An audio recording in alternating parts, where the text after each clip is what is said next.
ಶ್ರೀ ಪರಮಾತ್ಮನೇ ನಮಃ. ಶ್ರೀಮದ್ಭಗವದ್ಗೀತಾ ಅಥ ದ್ವಾದಶೋऽಧ್ಯಾಯಃ. ಭಕ್ತಿಯೋಗಃ. ಅದ್ವೇಷ್ಟಾ ಸರ್ವಭೂತಾನಾಂ ಮೈತ್ರಃ ಕರುಣ ಏವ ಚ ನಿರ್ಮಮೋ ನಿರಹಂಕಾರಃ ಸಮದುಃಖ ಸುಖಕ್ಷಮೀ.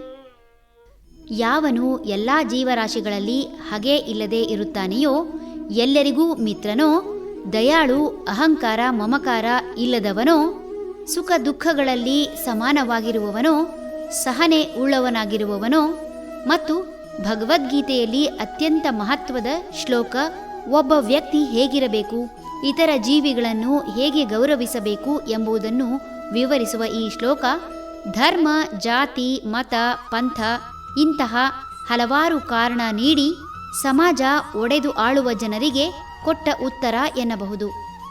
ಸ್ವಾರ್ಥ ಸಾಧನೆಗಾಗಿ ಇಡೀ ಸಮಾಜವನ್ನೇ ಕಲುಷಿತಗೊಳಿಸುತ್ತಿರುವ ಜನರಿಂದ ಮೋಸ ಹೋಗದಂತೆ ತಡೆಯಲು ಜ್ಞಾನ ನೀಡುವ ಈ ಶ್ಲೋಕ ಸಮಾಜದಲ್ಲಿ ಪ್ರತಿ ಜೀವಿಯೂ ಸೌಹಾರ್ದಯುತವಾಗಿ ಬದುಕಲು ಸುಲಭ ಉಪಾಯ ನೀಡುತ್ತದೆ. ಮನುಷ್ಯ ಸದಾ ಆನಂದದಿಂದ ಇರಲು ಬೇಕಾದ ಗುಣಗಳನ್ನು ವಿವರಿಸುತ್ತಿರುವ ಭಗವಂತ ವಿನಾಕಾರಣ ಇತರರೊಡನೆ ಹಗೆತನ ಸಾಧಿಸುವ, ಇತರರ ಬಗ್ಗೆ ತಪ್ಪು ಕಲ್ಪನೆ ಹೊಂದಿರುವ ಜನರ ಮನಸ್ಥಿತಿ ತಪ್ಪು ಎಂಬುದನ್ನು ಪರೋಕ್ಷವಾಗಿ ಹೇಳುತ್ತಿದ್ದಾನೆ.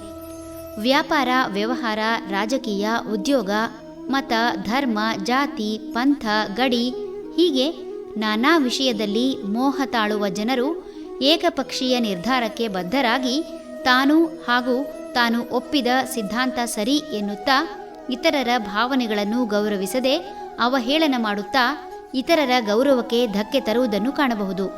ಸಿದ್ಧಾಂತ ಒಪ್ಪದ ದೂರದ ಎಲ್ಲೋ ಇರುವ ವ್ಯಕ್ತಿಯನ್ನು ಬಿಡದೆ ತೇಜೋವಧೆ ಮಾಡಿ ಹಗೆತನ ಬೆಳೆಸುವುದು ತಪ್ಪು ಎಂಬುದನ್ನು ವಿವರಿಸಲು ಭಗವಂತನ ಈ ವಾಣಿ ಸಾಕು.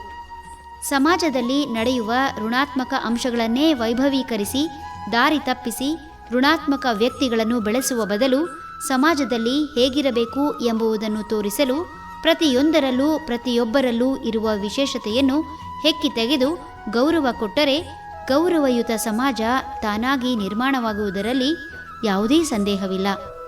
ಎಲ್ಲವನ್ನೂ ಕ್ಷಮಿಸುವ ಗುಣ ಮಿತ್ರತ್ವಕ್ಕಿದೆ. ಎಲ್ಲರಿಗೂ ಮಿತ್ರನಾಗುವುದು ಅಷ್ಟು ಸುಲಭವಲ್ಲ. ಮಿತ್ರನಿಗಾಗಿ ಮಿಡಿಯುವ ಹೃದಯಕ್ಕೆ ಯಾವುದೇ ಅಪೇಕ್ಷೆ ಇರದು. ಪ್ರತಿ ಕ್ಷಣವೂ ಸಹಾಯ ಹಸ್ತ ಚಾಚುವುದಕ್ಕೆ ಕಾಯುವ ಮಿತ್ರನಿಗೆ ಸಮಯದ ಪರಿಧಿಯಾಗಲಿ ಸಂಪತ್ತಿನ ಮಿತಿಯಾಗಲಿ ಇರದು. ಮಿತ್ರತ್ವದಲ್ಲಿ ಬಡತನ, ಸಿರಿತನದ ಪ್ರತಿಷ್ಠೆ ಇಲ್ಲದೆ ಸದಾ ಒಬ್ಬರಿಗೊಬ್ಬರು ಆಸರೆಯಾಗಿರುವುದು ಕಾಣಬಹುದು. ಪ್ರಾಮಾಣಿಕ ಮಿತ್ರರೆಂದರೆ ಒಂದು ಹೃದಯ, ಎರಡು ದೇಹ. ಸಂಶಯ, ಸಂದೇಹ, ಮೋಸ, ವಂಚನೆಗಳಿರದೆ ಸ್ಫೂರ್ತಿದಾಯಕ ಬದುಕಿಗೆ ಸೋಪಾನ ಈ ಮಿತ್ರತ್ವ.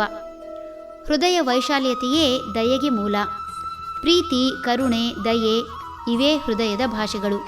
ಇವು ಹೃದಯ ಶ್ರೀಮಂತಿಕೆ ಹೆಚ್ಚಿಸಿ ಸದಾ ಆರೋಗ್ಯ ಹಾಗೂ ಆನಂದ ತರುವಲ್ಲಿ ಹೆಚ್ಚಿನ ಪಾತ್ರ ವಹಿಸುತ್ತವೆ. ದಯೆ ಹಾಗೂ ಕರುಣೆ ಇರುವವರು ಹಣದಿಂದ ಶ್ರೀಮಂತರಾಗಲು ಸಾಧ್ಯವಾಗದೇ ಇರಬಹುದು. ಇತರರಲ್ಲಿ ತನ್ನನ್ನು ಕಾಣುವ ದಯಾಮಯಿ ಯಾವುದೇ ಜೀವಿ ತೊಂದರೆಯಲ್ಲಿ ಸಿಲುಕಿದರೂ ತನು ಮನ ಧನ ಸಹಾಯ ಮಾಡಲು ಮುಂದಾಗುತ್ತಾನೆ. ಈತನಿಗೆ ಯಾವ ಜೀವಿಯೂ ಸಂಕಟದಲ್ಲಿ ಸಿಲುಕಿರುವುದನ್ನು ನೋಡಿ ಸುಮ್ಮನಿರಲು ಸಾಧ್ಯವಿಲ್ಲ. ಈತ ಶ್ರೇಯಸ್ಸಿಗಾಗಿಯಾಗಲಿ ಹೆಸರು ಕೀರ್ತಿಗಾಗಲಿ ಅಥವಾ ತನ್ನವರು ಚೆನ್ನಾಗಿರಬೇಕೆಂಬ ಭಾವದಿಂದ ದಯೆ ತೋರುವುದಿಲ್ಲ. ಬದಲಾಗಿ ಈತನಿಗೆ ಇದು ಸ್ವಭಾವ. ವ್ಯಕ್ತಿಯ ಗುರುತು ಅಹಂಕಾರ ಎನ್ನಲಾಗುತ್ತದೆ. ತಾನು ತನ್ನನ್ನು ತಿಳಿದುಕೊಂಡದ್ದಕ್ಕಿಂತ ಭಿನ್ನವಾಗಿ ಇತರರು ಈತನನ್ನು ವರ್ಣಿಸಿದರೆ ತನಗೆ ಇಷ್ಟವಾದರೆ ಆನಂದ ಪಡುವ ಈತ ತನಗೆ ಇಷ್ಟವಾಗದಿದ್ದರೆ ವ್ಯಗ್ರನಾಗಿ ಅವರನ್ನು ಶಿಕ್ಷಿಸಲು ಯಾವ ಕೀಳು ಮಟ್ಟಕ್ಕಾದರೂ ಇಳಿಯಬಲ್ಲ. ಸದಾ ತನ್ನ ಬಗ್ಗೆಯೇ ಯೋಚಿಸುವ ಅಹಂಕಾರಿ ಹೋದಲ್ಲೆಲ್ಲ ತನ್ನ ಛಾಪು ಮೂಡಿಸಲು ಯತ್ನಿಸಿ ಅವಮಾನಿತನಾಗುತ್ತಾನೆ. ತಾನು, ತನ್ನದು, ತಮ್ಮವರು ಎಂಬ ವಿಷಯದಲ್ಲಿ ಹೆಚ್ಚಿನ ಆಸಕ್ತಿ ತೋರುವ ಅಹಂಕಾರಿಗೆ ಮಮಕಾರವೇ ಕಾರಣ ಎಂದರೂ ತಪ್ಪಲ್ಲ. ಯಾವ ವ್ಯಕ್ತಿ ಇಂತಹ ಅಹಂಕಾರ ಹಾಗೂ ಮಮಕಾರ ಬಿಡುತ್ತಾನೆ ಆಗ ಮಾತ್ರ ಈ ಪ್ರಪಂಚವನ್ನು ಸರಿಯಾಗಿ ತಿಳಿಯಬಲ್ಲ. ಹರಿ ಓಂ ತತ್ಸತ್.